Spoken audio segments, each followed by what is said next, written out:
अपने आप को रीवैल्यूएट करो, अपने एफर्ट्स को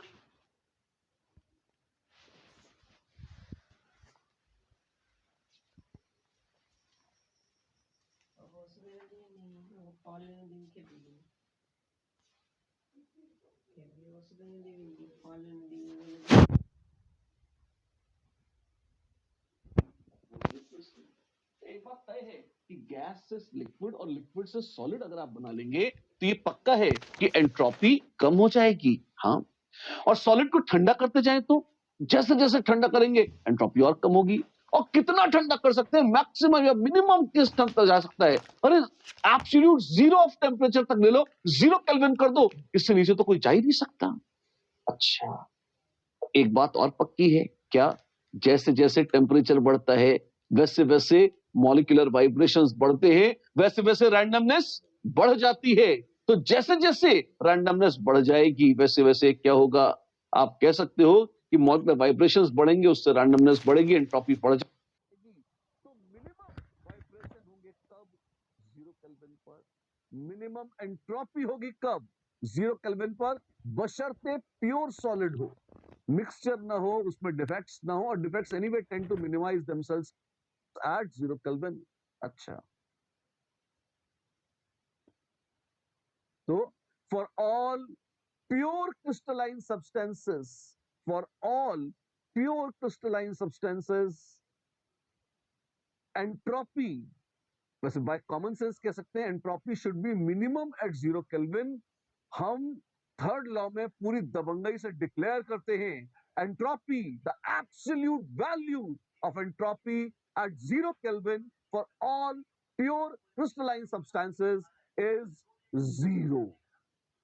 वाओ, आप एब्सोल्यूट टेम्परेचर पर 0 केल्विन पर ही सही, पर आप एंट्रोपी की एब्सोल्यूट वैल्यू निकाल रहे हैं। जी हाँ, हमने कहा 0 होगी 0 केल्विन पर।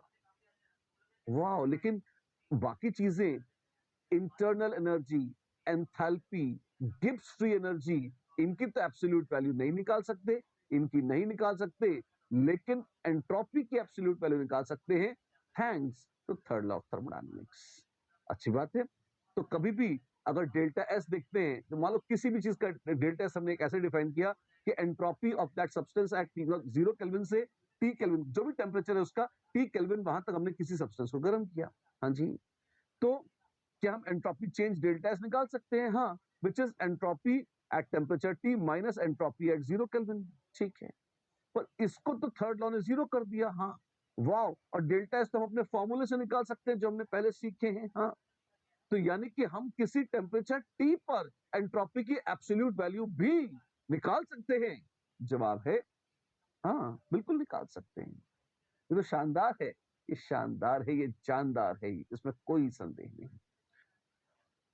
अब आप देखें, इसका मतलब है दूसरे नए फैशनेबल थर्मोडायनेमिक पैरामीटर्स, जैसे हमने कहा था एच है, यू है, जी है, इनसे हटकर एंट्रोपी की एब्सोल्यूट वैल्यू निकाली जा सकती है at any given temperature. Yes, कैसे? अभी तो बताया था, इस तरीके से देख लीजिए। और ये कितना है? डेल्टा एस है integral n C d T by T, और सी क्या है? Molar heat capacity of that substance, जिस भी प्रोसेस से आप ले रहे हैं। और वैसे इतना ठंडा एकदम नीचे वाले टेम्परेचर पर रखेंगे, चीजें लिक्विड या सॉलिड ही होती हैं, तो उनको तो सीपीसीबी का भी झगड़ा नहीं होता, डायरेक्ट ऐसे ही कर सकते हैं। राइट, चलिए, अच्छी बात है। नाउ गोइंग अहेड, आप देखें इसी फॉर्मूले को देखें, delta S is so much, यानी कि ये तो 0 हो ही गया, तो टेम्परेचर टी पर एब्सोल्यूट वैल्यू निकाल सकते हैं। अगर फेज चेंज हो रहा है 0 केल्विन और टी केल्विन के बीच में, तो delta S fusion, delta S vaporization या delta S of transition should also be added along with this. Right, चलिए, मजेदार है। एक ग्राफ देखिए, जैसे जैसे हीट करेंगे क्या होगा? टैंग एंट्रोपी बढ़ेगी। वो लीनियरली नहीं बढ़ रही। आप एंट्रोपी वर्सेस टेम्परेचर देखें, ग्राफ लीनियर नहीं है। क्यों? अब लीनियर फंक्शन नहीं है। पहले तेजी से बढ़ती है और फिर वो फ्लैटन आउट हो जाती है।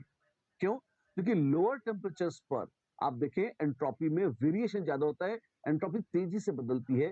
टेम्परेचर बढ़ाएंगे तो एंट्रोपी उतनी तेजी से नहीं बदलती। दैट इज वाई ग्राफ आपको इस तरह का मिल रहा है। आप देखें, शुरू में स्लोप ज्यादा है और बाद में स्लोप कम होता जा रहा है, एक कर्व की तरह पर। फिर वर्टिकल लाइन किसकी, टेम्परेचर कांस्टेंट पर एंट्रोपी बढ़ी, डेल्टा एस फ्यूजन, अगली बार डेल्टा एस वेपराइजेशन, ऐसे आएगा। अच्छी बात है, मजेदार ग्राफ है, शानदार ग्राफ है, देखने लायक है, देखिए और स्मरण रखने लायक है, याद रखिएगा इसे, राइट। चलिए, this makes us go ahead with, मान लीजिए अगर कोई रिएक्शन है, कौन सा, AA plus BB giving you CC plus BD, अच्छी बात है। तो कह सकते हैं delta S for this reaction क्या है, entropy of all the products minus entropy of all the reactants, ठीक है। तो ये आ जाएगा कैसे, C times entropy of C plus D times molar entropy of D minus A times molar entropy of A minus, या minus के बाद bracket में अंदर plus B times molar entropy of B, हाँ, वेयर मोलर एंट्रोपी डेल्टा या S not M क्या है, not मतलब स्टैंडर्ड, M मतलब मोलर, ऐसे, ठीक है।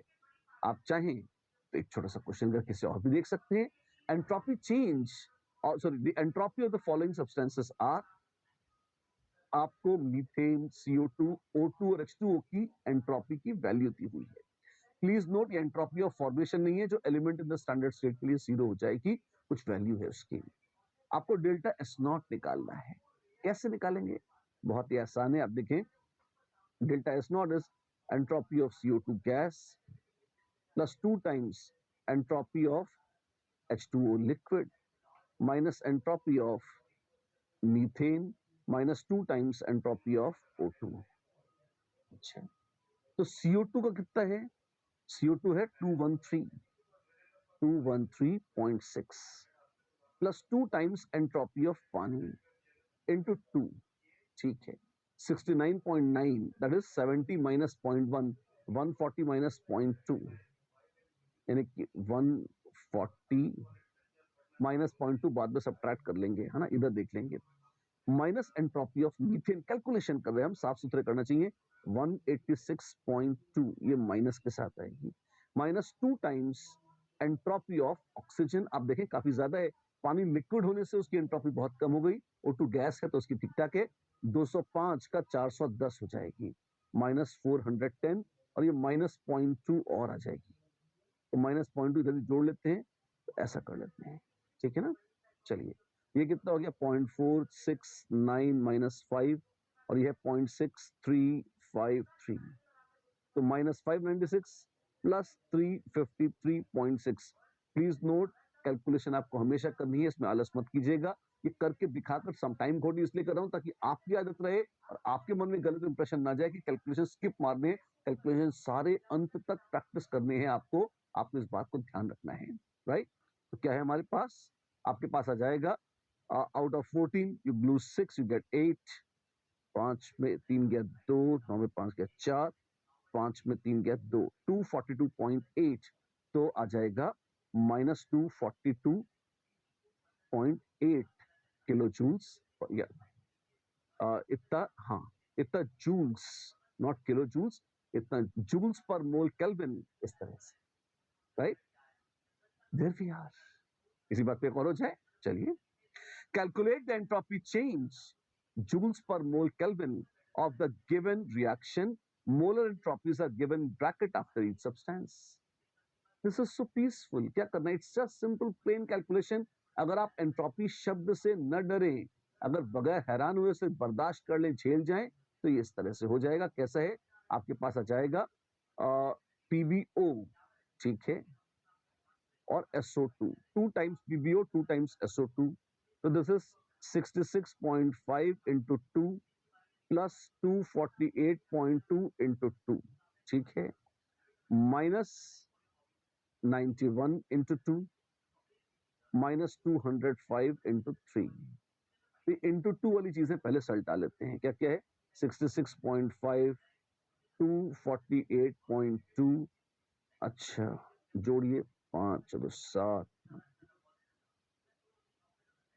11, 314.7 माइनस 91.0, ठीक है, सॉरी माइनस 91.2 है वो, जीरो नहीं, 5, 3, 2,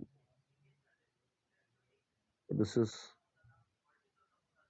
223.5 into 2, that is 447.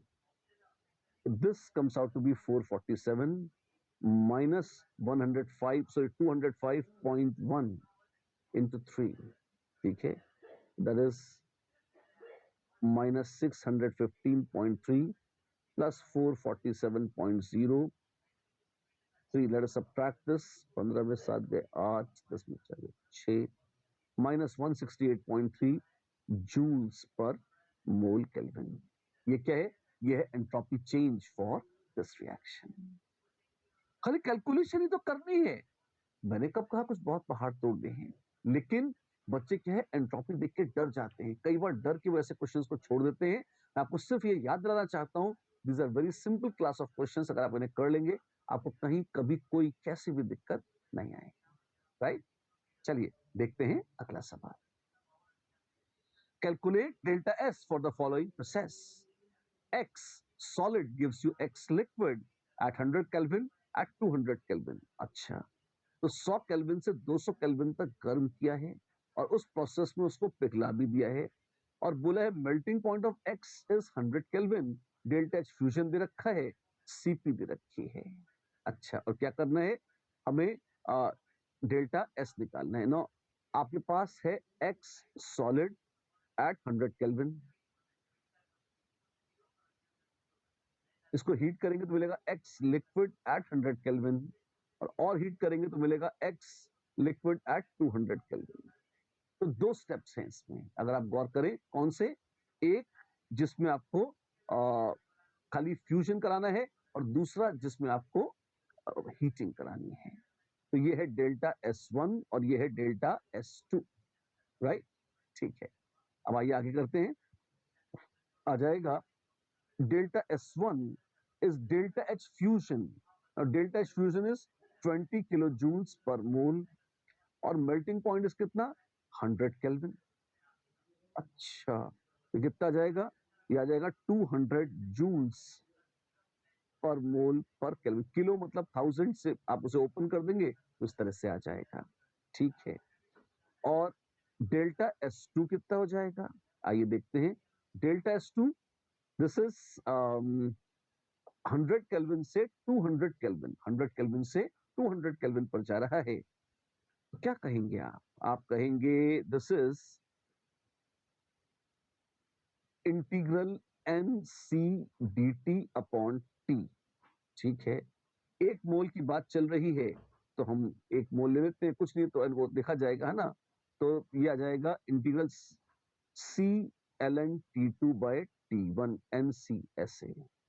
अच्छा, तो this is 10 joules per mole kelvin.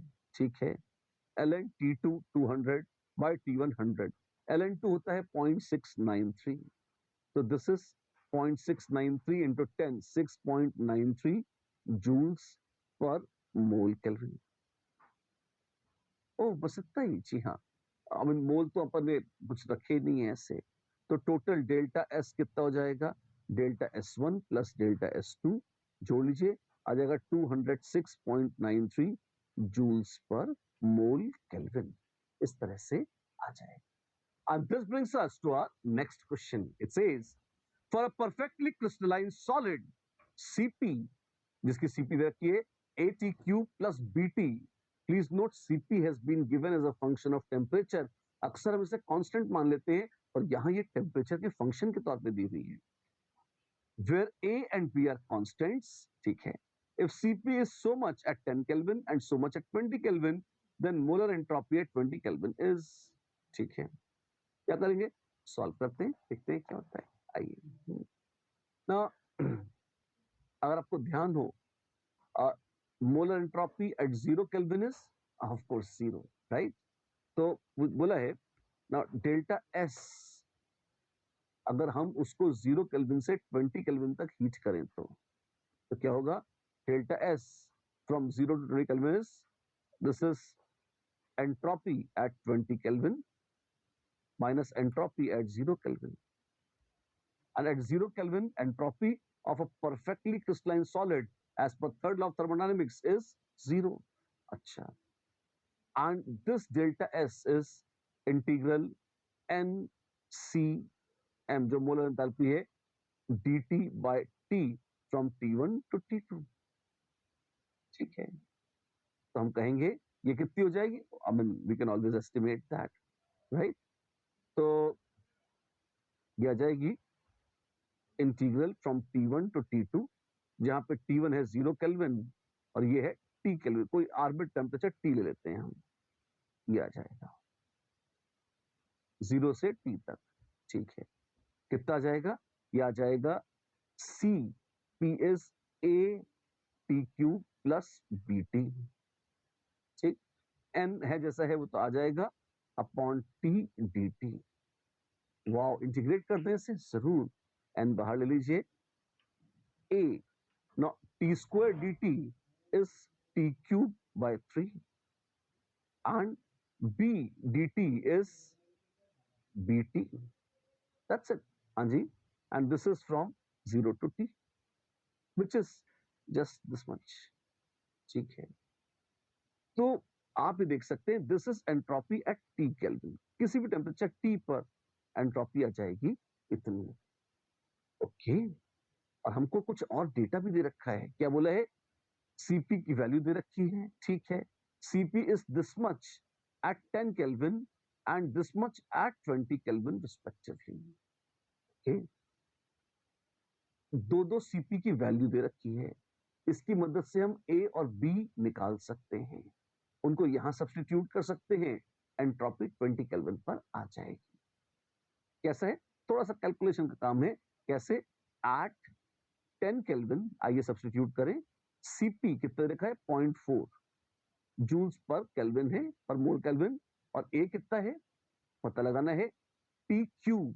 Wow, T cube 10 kelvin पे 10 क्यूब प्लस B इंटू 10, ऐसे ही 0.92 हो जाएगी A into 20 cube plus B into 20. Fascinating. पहली इक्वेशन को 2 से मल्टीप्लाई करते हैं और सब्ट्रैक्ट कर देते हैं, तो -2 से मल्टीप्लाई करके ऐड कर देते हैं, तो आ जाएगा 0.12 इज इक्वल टू, वो है 10⁻³ और 10⁻³ 1000 इंटू 2 2000, और नीचे है 8000, तो 6000 A. अच्छा, therefore A is 12 by 6 into 10⁻⁵, which is 2 into 10⁻⁵. A की वैल्यू आई. A को रख दीजिए, B की आ जाएगी. therefore B कितना हो जाएगा भैया, 0.4 minus A into 1000. A into 1000 कितना है, 2 into 10⁻², 0.02 upon 10, which is 0.038. B की वैल्यू भी आ गई. तो एंट्रोपी एट 20 केल्विन कितनी हो जाएगी भैया, मोलर एंट्रोपी पूछी है तो N को तो 1 मोल ही रख देंगे. A है भाई साहब कितने, 2 into 10⁻⁵ upon 3 into T cube 20 cube plus B 0.038 into 20. क्या टेम्परेचर्स हैं. आप इसे सॉल्व करिए मजे से, वैल्यूज सारी आ चुकी हैं. अगर आप गौर करें, ये सिंपल मैथमेटिकल जगलिंग है और कुछ नहीं. सारे क्वेश्चंस जो इस तरह से एंट्रोपी या गिब्स फ्री एनर्जी के आते हैं बहुत ही इजी हैं, फॉर्मूला बेस्ड हैं. आप सब्स्टिट्यूट करें और थोड़ा बहुत गणित का ऊपर नीचे होना सह लें, हो ही जाते हैं. इनमें रुकने का काम नहीं है. आंसर क्या आएगा, आंसर कैलकुलेट करिए केयरफुली, आ जाएगा 0.813 जूल्स पर मोल केल्विन. आप फुर्सत से कैलकुलेट करते रहिए, निकाल लेंगे. राइट, चलिए. So dears, this brings us to an old J question. Oh my God, क्या है ये? For the process H2O liquid giving you H2O gas at 1 bar and 373 Kelvin, the correct set of thermodynamic parameters is boiling point पर है पानी और उस पर boil कर रहा है, लिक्विड से वेपर बन रहा है. बॉइलिंग पॉइंट पर लिक्विड और वेपर इक्विलिब्रियम में रहती हैं. अगर वो इक्विलिब्रियम में है तो उस प्रोसेस के लिए delta G will be 0. Liquid से वेपर बन रहा है, एंट्रोपी बढ़ रही है. लिक्विड से वेपर बन रहा है, एंथैल्पी बढ़ रही है. एनर्जी एब्जॉर्ब करके लिक्विड से वेपर बनाता है और फ्री एनर्जी भी वो तो कांस्टेंट रहेगी क्योंकि इक्विलिब्रियम है. तो डेल्टा जी जीरो है, डेल्टा एस पॉजिटिव है, यस। बस इतना सही पूछा था। Oh my god, this was easy, this was beautiful, and this is scoring, right. एक और हो जाए इसी बात पर, for a process to be spontaneous, condition क्या है स्पॉन्टेनिटी की बताइए? Delta G system must be negative, delta G of system must be negative. यही नहीं, delta S universe must be positive, delta S universe system plus surrounding universe है, that also must be positive. So correct answers are B and D.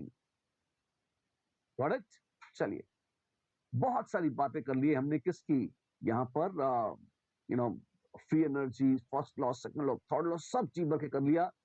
अब मौका है उसका जिसका हमें शिद्दत से था इंतजार। किस बात का इंतजार था? अरे यार, केमिस्ट्री पढ़ रहे हैं, इतनी सारी थर्मो पढ़ ली, केमिस्ट्री में तो लगाओ उस थर्मो को। जी हाँ, उस थर्मोडायनेमिक को या उस थर्मोडायनेमिक्स को अब हम केमिकल इक्वेशंस में अप्लाई करेंगे और देखेंगे एक पूरी एक्सक्लूसिव ब्रांच जो हमारी केमिस्ट्री में आती है। जी हाँ, हम बात कर रहे हैं थर्मोकेमिस्ट्री की। क्या आता है थर्मोकेमिस्ट्री में? अगर जो हमने अभी तक थर्मोडायनेमिक्स सीखी है उसको हम केमिकल रिएक्शंस में अप्लाई करें, केमिकल इक्वेशंस में अप्लाई करें, तो उस स्टडी को हम कहते हैं थर्मोकेमिस्ट्री। कैसे? आप देखिए इसके यूज क्या है। वेल, अगर हम किसी रिएक्शन का डेल्टा एच निकालना चाहें, किसी भी केमिकल रिएक्शन में हम जानना चाहें कितनी हीट इवॉल्व हो रही है, कितनी हीट एब्सॉर्ब हो रही है, प्रोडिक्शन करना चाहें, कुछ भी इस तरह से करना चाहें, क्या हम कर सकते हैं? हाँ, कर सकते हैं। कैसे? वेल, एक तो तरीका है, आप एक्सपेरिमेंट्स करिए, पर बहुत सारे रिएक्शन होते हैं, कितने एक्सपेरिमेंट्स करेंगे? अच्छा होता अगर हम कागज पर कुछ प्रेडिक्शन भी कर सकते। हाँ, तो यही प्रेडिक्शन इसमें हमें हमारी मदद करती है थर्मोकेमिस्ट्री, राइट। तो क्या होता है इसमें? The study of energy transferred as heat during the course of a chemical reaction और अ फिजिकल चेंज।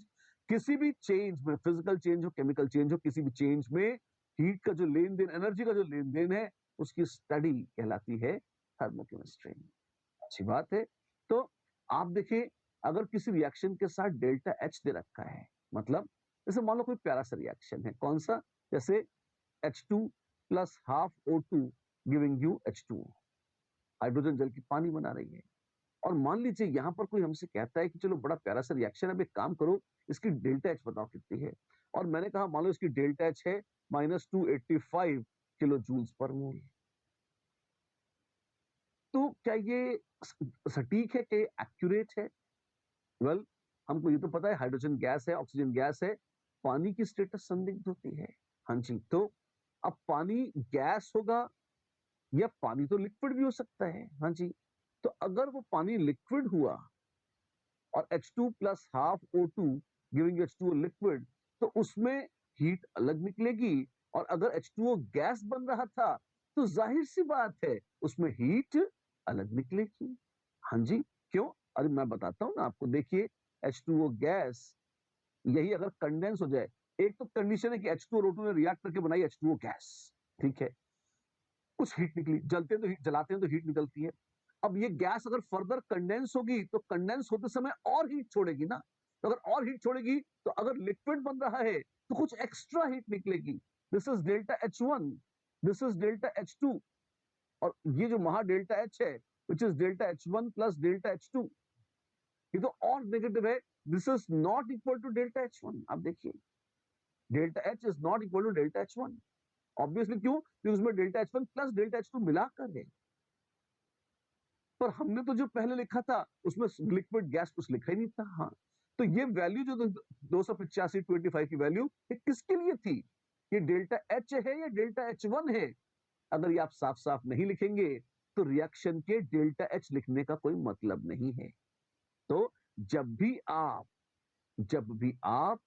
किसी रिएक्शन का डेल्टा एच लिखें, जब भी आप किसी रिएक्शन का डेल्टा एच लिखें, तो ये बहुत जरूरी है कि उसका डेल्टा एच लिखते समय आपको स्पेसिफाई करना होगा physical state of reactants and products, solid, liquid, gas कौन है, आपको साफ साफ लिखना होगा।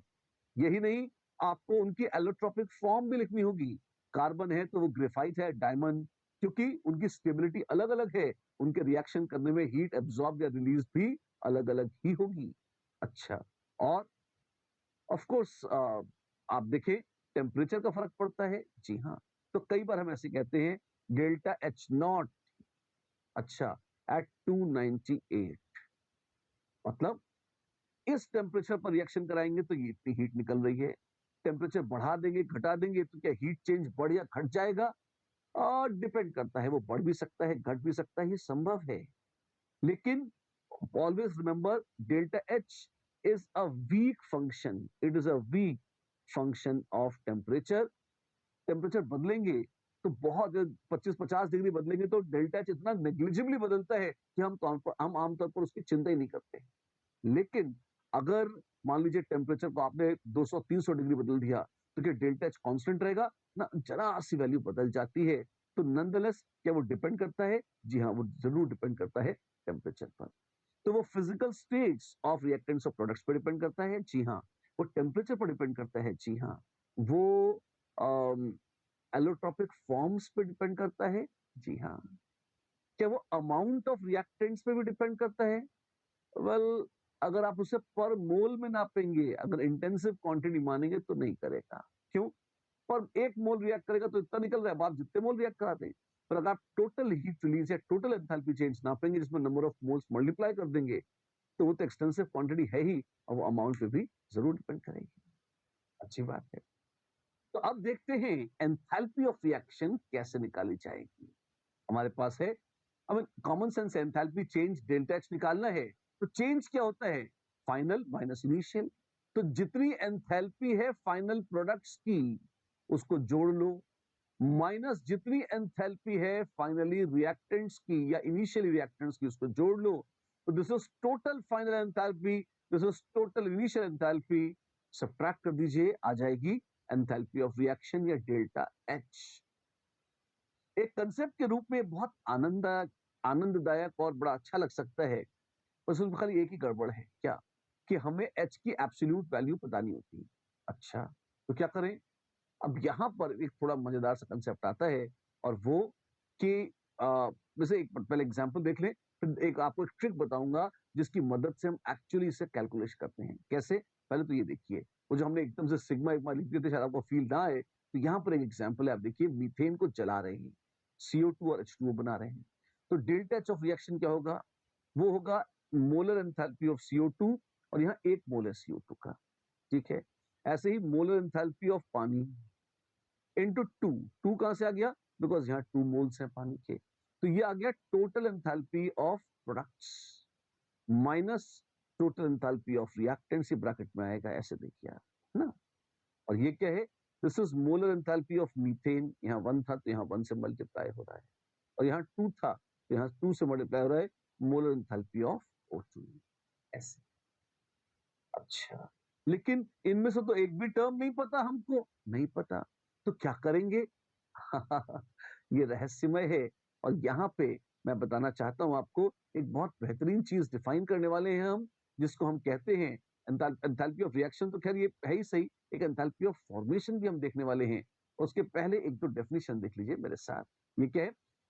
फिलहाल स्टैंडर्ड एंथैल्पी ऑफ रिएक्शन, अभी जो था वो डेल्टा एच था। अब यहाँ एक वर्ड का फर्क है, स्टैंडर्ड एंथैल्पी ऑफ रिएक्शन, ये डेल्टा एच नॉट, ऐसे लिख रहे हैं डेल्टा एच नॉट। ये गोला क्या है, क्यों लगाया है? हम कहते हैं अगर all the reactants and all the products are in the standard states, if all the reactants and all the products are in the standard states, तब जो भी होगा डेल्टा एच ऑफ रिएक्शन वो कहलाएगा स्टैंडर्ड एंथैल्पी ऑफ रिएक्शन, या delta H not. Not या गोला जो लगाते हैं ऊपर, दैट इंडिकेट्स कि रिएक्टेंट्स और प्रोडक्ट्स दोनों स्टैंडर्ड स्टेट्स में हैं। अच्छी बात है। लेकिन अब ये कैसे देखेंगे? स्टैंडर्ड स्टेट होती क्या है? It is the most stable state of any substance at 1 bar pressure and a given temperature. The most stable state of any substance at 1 bar pressure and at a given temperature. ध्यान रखना, pressure fixed है 1 बार, temperature कुछ भी हो सकता है, given temperature ऐसा करके बोलते हैं, राइट? अच्छी बात है। और ये गोला जो है ये रिप्रेजेंट करता है स्टैंडर्ड कंडीशंस। अच्छा, और स्टैंडर्ड कंडीशंस क्या थी? 1 बार प्रेशर और given temperature. Of course pure होना चाहिए वो सब्सटेंस, ये तो ऑब्वियस है, अगर इम्प्योर होगा तो दो चीजों का मिक्सचर हो जाएगा, कोई मतलब नहीं है। जैसे जैसे लोहा है, अगर 25 डिग्री सेल्सियस टेम्परेचर ले लें तो पानी की स्टैंडर्ड स्टेट क्या है? लिक्विड। आयरन की स्टैंडर्ड स्टेट क्या है? सॉलिड। हैलोजेंस की स्टैंडर्ड स्टेट क्या है? वेल, फ्लोरीन होती है गैस, क्लोरीन होती है गैस, ब्रोमीन होती है लिक्विड, और ये बाबा, और आयोडीन होती है सॉलिड। ओ वाह, जी हाँ। और अगर ऐसे ही टेम्परेचर बदल दें और -25 डिग्री सेल्सियस और 1 बार प्रेशर रहेगा, तो पानी की स्टैंडर्ड स्टेट क्या हो जाएगी? 0 डिग्री से कम करते ही पानी की स्टैंडर्ड स्टेट हो जाएगी H2O सॉलिड। और अगर 125 डिग्री सेल्सियस था, अब पानी की स्टैंडर्ड स्टेट क्या होगी? 100 डिग्री बॉइलिंग पॉइंट को क्रॉस कर जाएंगे तो पानी की स्टैंडर्ड स्टेट हो जाएगी H2O गैस। अरे, तो टेम्परेचर बदलेंगे तो क्या स्टैंडर्ड स्टेट बदल जाती है? हाँ, स्टैंडर्ड स्टेट बदल जाती है। अगर आप टेम्परेचर बदलेंगे तो स्टैंडर्ड स्टेट डेफिनेटली बदल जाएगी। अच्छा, बदल सकती है। अब हमेशा जाएगी नॉट नेसेसरी। 25 डिग्री पर भी लिक्विड है और 50 डिग्री पर भी लिक्विड होगा पानी, व्हिच इज फाइन, लेकिन it may change. That should be a more accurate statement, right? अच्छी बात है। ऑक्सीजन की स्टैंडर्ड स्टेट क्या है? ऑक्सीजन की है O2 गैस। अच्छा, ओजोन ओजोन नहीं होगी ना, ना, O2 गैस मोस्ट स्टेबल है। और कई सारे दूसरे पदार्थ भी हैं बड़े मजेदार मजेदार। कैसे?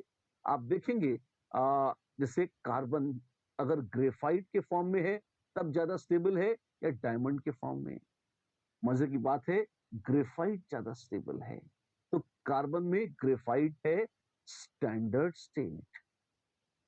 अच्छा, तो एलोट्रोप्स का भी चक्कर है। हाँ, it is the most stable state of any substance या pure substance at 1 bar pressure and given temperature. तो आप देखेंगे प्योर सब्सटेंस में तो फिर वो ग्रेफाइट और डायमंड का भी चक्कर आएगा। यस।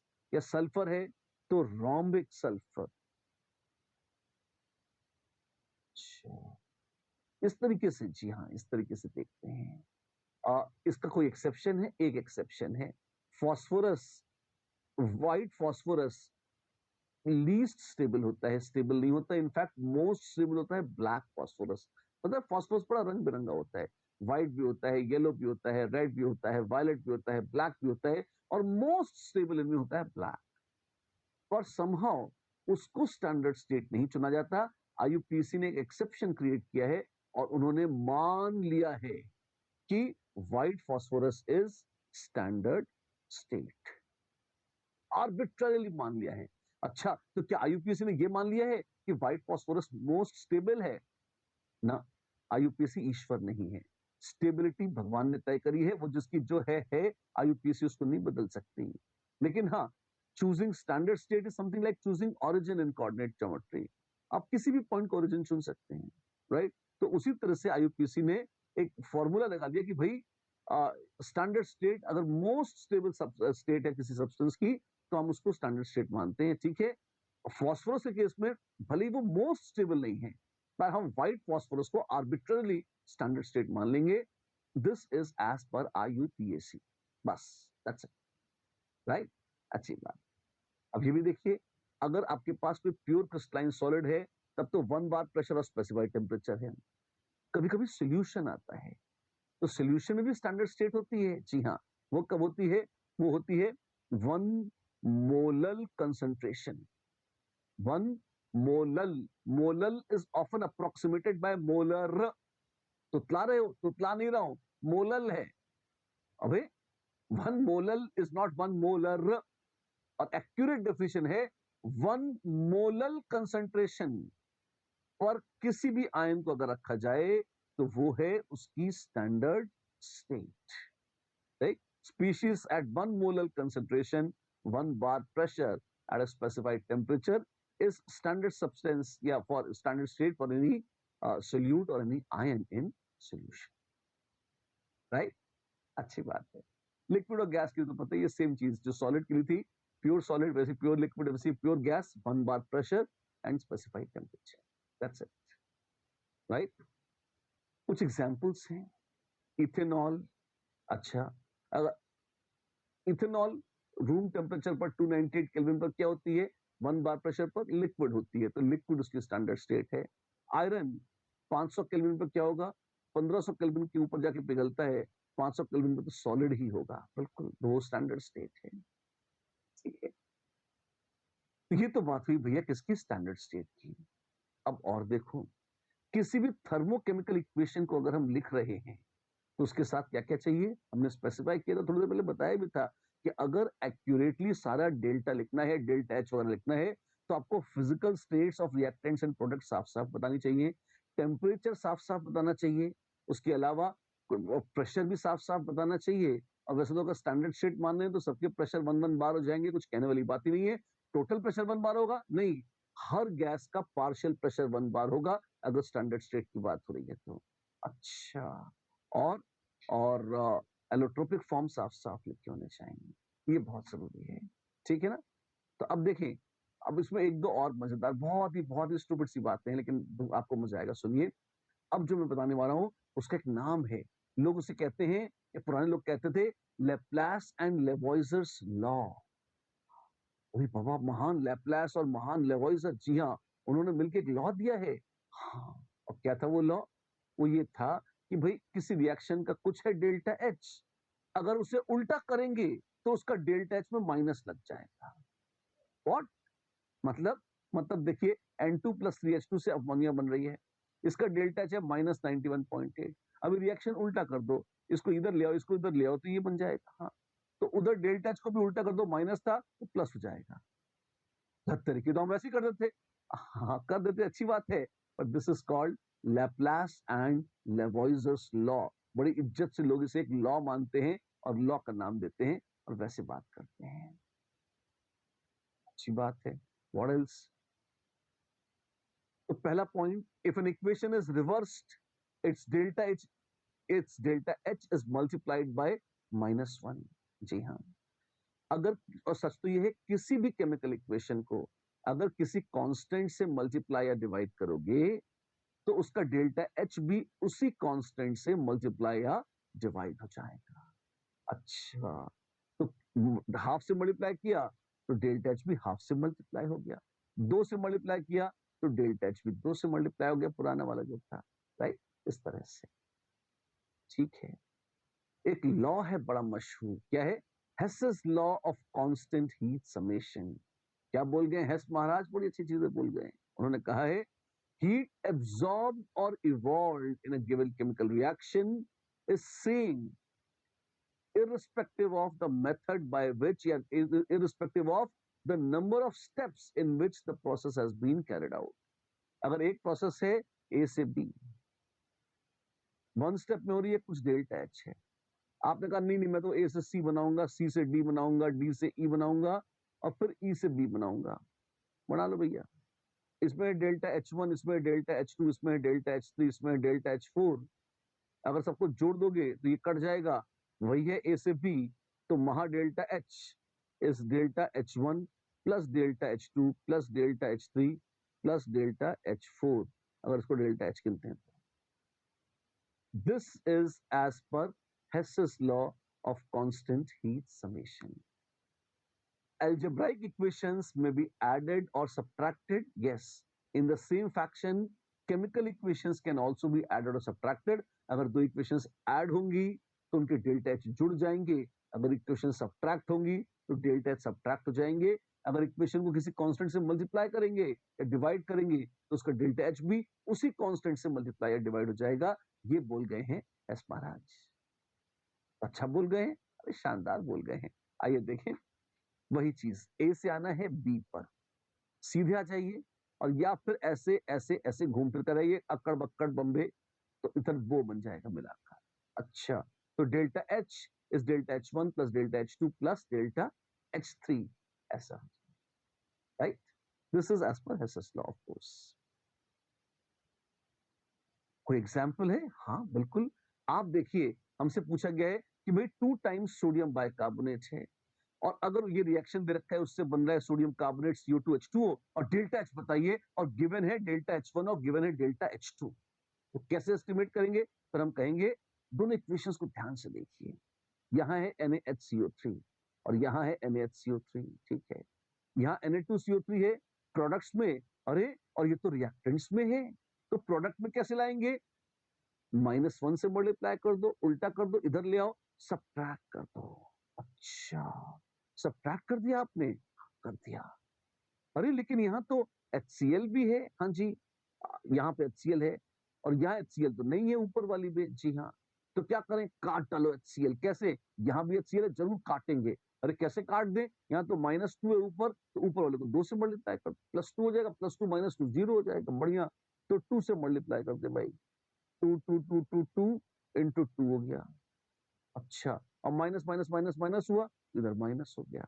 अरे वाह, तो क्या हो जाएगा, HCl कट जाएगा, नमक कट जाएगा, एक CO2 कट जाएगी, एक H2O कट जाएगा, टंटा भी कट जाएगा, आंसर आ जाएगा। कैसे, हम देखते हैं, 2 टाइम्स NaHCO3, तीर का निशान ये इधर आ गया, Na2CO3 plus H2O plus CO2, अरे वाह। और डेल्टा H0 कितना हो जाएगा, 2 times delta H10 minus delta H20। और अगर ये गिवन है तो डेल्टा H0 आ जाएगा। ये तो मजेदार है, ये शानदार है। आइए देखिए, इसी चीज के, इसी बात पर एक क्वेश्चन और हो जाए, बिल्कुल करते हैं। किसे आपने करना है, मैं तो कर चुका हूं पहले ही, है ना। गिवन आपको दे रखा है सी ग्रेफाइट प्लस O2 कोयले जला रहे हैं तो डेल्टा H10 दे रखा है, पानी बना रहे हैं डेल्टा H20 दे रखा है, और CO2 जला रहे हैं डेल्टा H30 दे रखा है। And based on the above thermochemical equations value of delta H0 will be, 3 equations दी हैं, क्या उन्हें जोड़ घटाकर ऐसे लिख सकते हैं कि एक चौथी इक्वेशन आ जाए? बिल्कुल कोशिश करते हैं, आइए देखिए। कैसे कोशिश करोगे तुम, सी ग्रेफाइट कहां आ रहा है, यहां आ रहा है, तो एज इट इज ले लो, तो डेल्टा H0 बराबर डेल्टा H1 तो एज इट इज आ जाएगा, ठीक है। फिर और क्या है, 2H2 बोला है, और यहां पर हाइड्रोजन कितनी है, एक ही जगह हाइड्रोजन आ रही है। कहां है वो हाइड्रोजन, वो सेकंड में है। 2 से मल्टीप्लाई कर दे, 2 से मल्टीप्लाई कर देते हैं, 2 से मल्टीप्लाई करो, 2 से मल्टीप्लाई करो, 2 से मल्टीप्लाई करो, इसको भी 2 से मल्टीप्लाई करो, तो आ जाएगा +2 टाइम्स डेल्टा H20। अरे वाह, ठीक है। और क्या है, वेल मीथेन तो एज इट इज आ रही है, हाँ जी, तो मीथेन भी यहाँ पे एक ही जगह आ रही है, जोड़ दे as it is, plus delta H30, जोड़ दे, हाँ जोड़ दो। अब देखते हैं क्या होता है, हाँ देखते हैं क्या होता है। O2 O2 O2 2 O2 cut गए, काट डालो, CO2 CO2 काट डालो, जो कटता है काट डालो, पानी पानी काट दो। अरे वाह, तो क्या बचा, सी ग्रेफाइट, 2 हाइड्रोजन और मीथेन। अरे वाह, ग्रेफाइट प्लस हाइड्रोजन से बन रही है मीथेन। ये तो शानदार है, बेहतरीन है। और ये तो हमें दे रखे हैं अक्कड़ बक्कड़ बम्बे, बिल्कुल जोड़ दो और फाइनली आंसर आ जाएगा आपका। तो डेल्टा H0 कितना आएगा, आइए जोड़िए। अच्छा एक बात मैं और बताऊं आपको, ये सब करने के बाद भी बच्चे एडिशन सब्ट्रैक्शन में बहुत कॉमन सिली मिस्टेक्स करते हैं। इट्स वेरी नेसेसरी कि आप केयरफुली जोड़ें, इसको साफ साफ लिखें, क्लीनली लिखें। बच्चे गंदा रफ करते हैं, उनको लगता है वो जल्दी कर रहे हैं, एफिशिएंट है, और गलत आंसर निकाल देते हैं वो। जैसे ये आ जाएगा -393.5, ठीक है, plus 2H20। Now this into 2 कितना हो जाएगा, 2 6 जा 8 2 जा 16, 2 5 जा 10 11, 2 8 जा 16 17, 2 2 जा 4 5, 571.6 माइनस 571.6, जय हो आपकी। तो ये तो आ गया delta H10 plus 2 times delta H20, कितना गया, 1 3 2 5 और 9 7 16 और 5 3 8 1 9, माइनस 965.1 किलो जूल्स पर मोल। ग्रेट। और ये क्या है, डेल्टा H30, इसमें क्या है, माइनस है 965.1 और प्लस है 890.3। 11 में 3 गए, बचे 8, और 5 में 0 गया 4, और 16 में 9 गए 7, 74। तो ये आ जाएगा -74.8 किलो जूल्स पर मोल। जय हो, ये क्या आ गया, this is enthalpy of the given reaction. Hess's law of constant heat summation से इस तरह से बहुत ही प्यार से आप ये कैलकुलेट कर सकते हैं, राइट, ठीक है। तो चलते चलते आइए आज एक फाइनल बड़ी धांसू डेफिनेशन और देखते हैं, जिसको दुनिया कहती है एंथैल्पी ऑफ फॉर्मेशन। क्या है, बहुत काम की चीज है, पर पहले परिभाषा देखिए। आज आपको याद क्या करनी होगी, एक स्टैंडर्ड स्टेट की डेफिनेशन, एंथैल्पी ऑफ रिएक्शन का फॉर्मूला, और ये एज इट इज वर्बैटिम याद, शब्दशः याद होनी चाहिए, कौन सी, एंथैल्पी ऑफ फॉर्मेशन। और क्या है enthalpy of formation, it is the enthalpy change, it is the enthalpy change when one mole of any substance, when one mole of any substance is formed from its constituent elements in their standard states at a given temperature. क्या क्या important points है? One mole कोई भी पदार्थ बने किससे?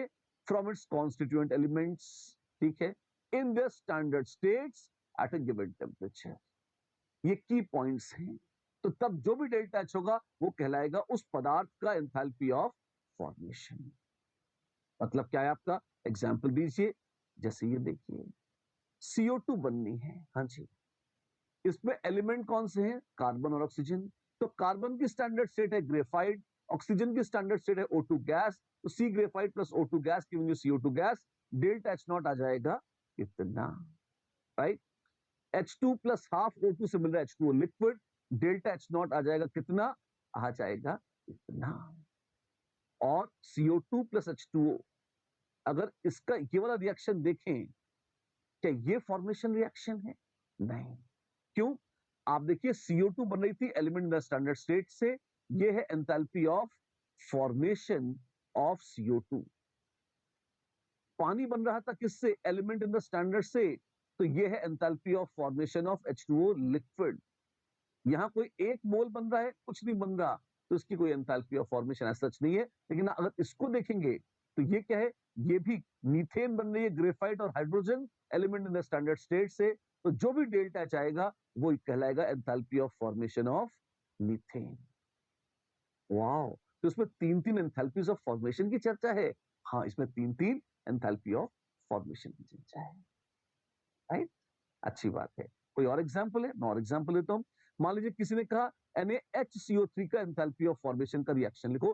किस reaction का डेल्टा एच कहलाएगा? Delta H formation of NaHCO3। क्या देख सकते हैं? हाँ, कौन सा? Sodium solid plus half H2 gas plus C graphite plus 3/2 O2 gas, तीर का निशान NaCO3। ये क्या है? This is standard enthalpy of formation of sodium bicarbonate. That's it.